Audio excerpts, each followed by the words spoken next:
Hi, this is Fritz Menzer from MN Signal Processing, and I would like to give you a brief overview on how to use our new DA1 synthesizer.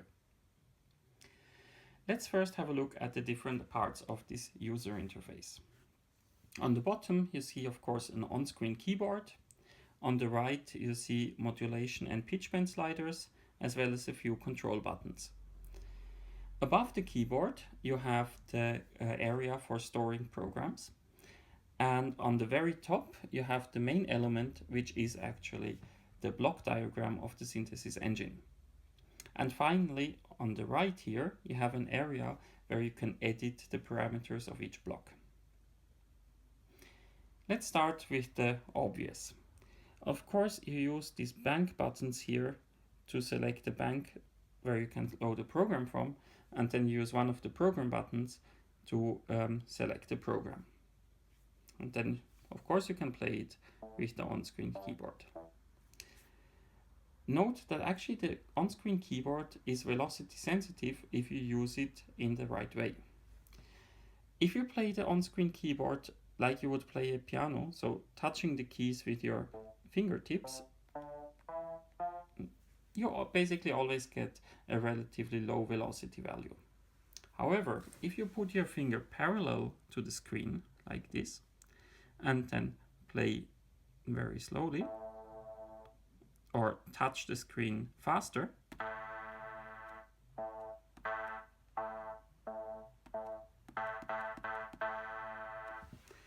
you see that actually the keyboard has become velocity sensitive.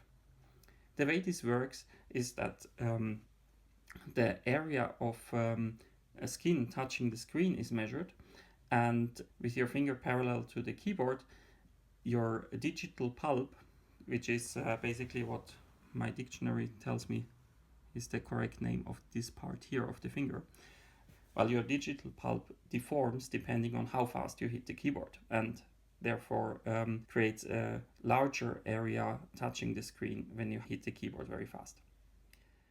Also note that most of the programs are actually not only sensitive to velocity but also to the modulation parameter. So let's play this sound with different modulation values. Or another sound.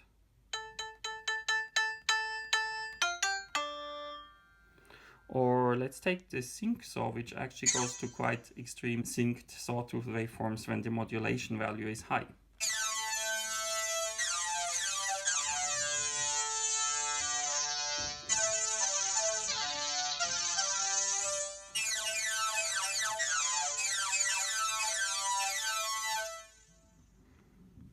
Another thing about the keyboard is that you can play by sliding your finger across the keyboard either the white keys, just the black keys, or both of them.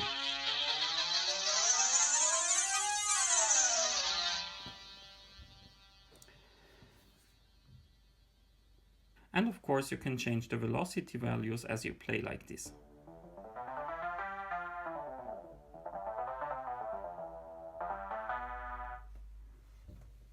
This keyboard is quite practical when you are editing sounds on the go, but in many situations you will probably want to use an external MIDI keyboard or any other source of MIDI data. So if you click on the MIDI icon, it opens this other part of the GUI where you can actually choose a MIDI interface. Furthermore, you can choose the MIDI channel it should react to, and you can also choose the offset of the on-screen keyboard.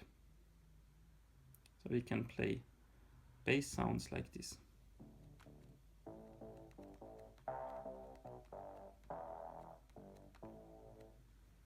Now, before I explain you how to edit this synthesizer's programs, let's have a look at the block diagram.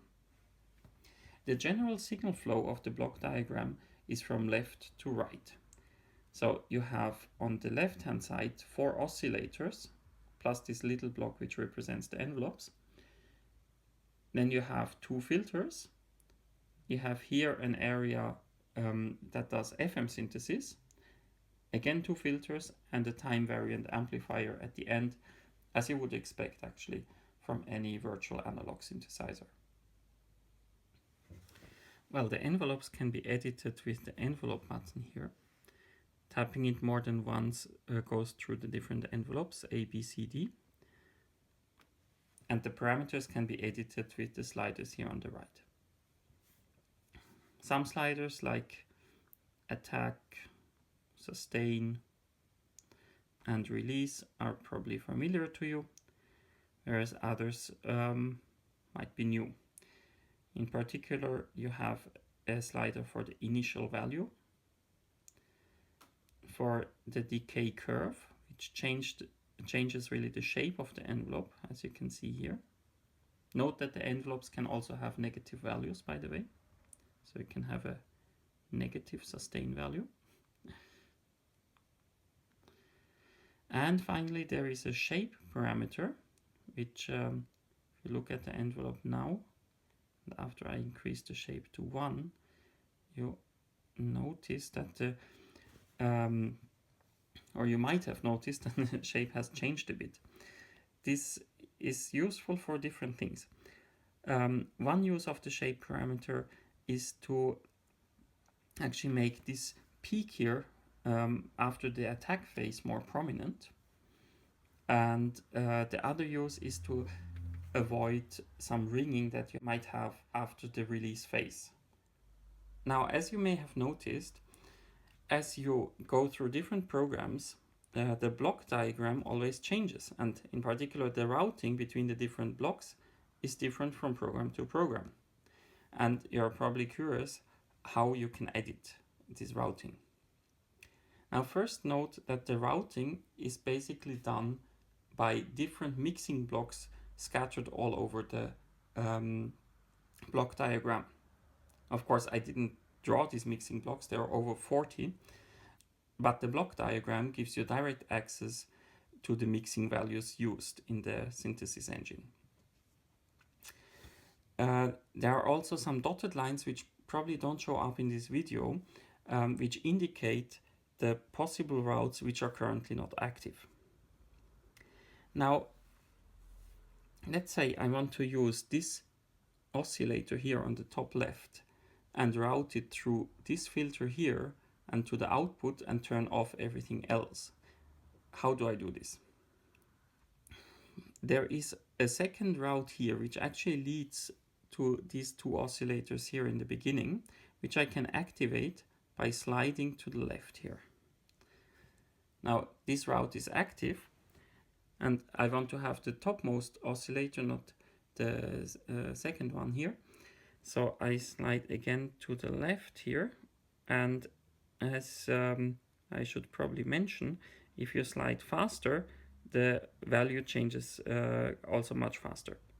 So if you flick your finger across the display, you can really make some changes from 0 to 1 really fast.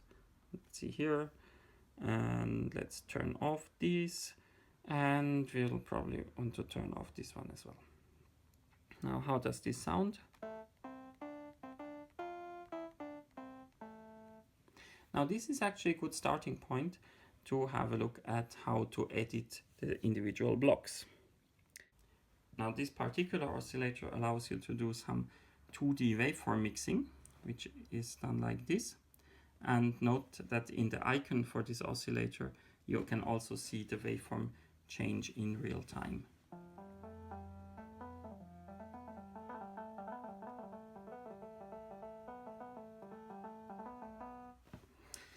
The other parameters of this oscillator are the detuning factor, defined as semitones and synths.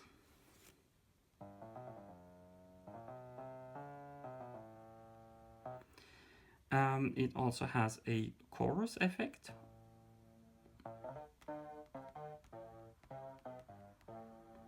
There is also a skew parameter, which skews the waveform either to the left or to the right. And this allows to do, for example, with a triangle waveform, to make a sawtooth waveform, typical application of a waveform skew.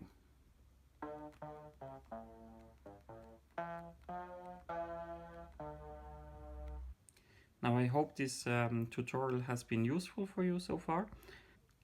There are two things I want to point out here that are probably something you want to look at.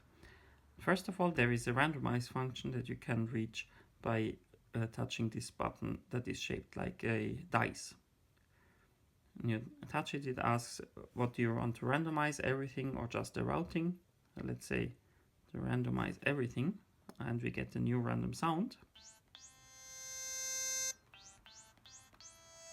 Well, it was not very special. Let's try again.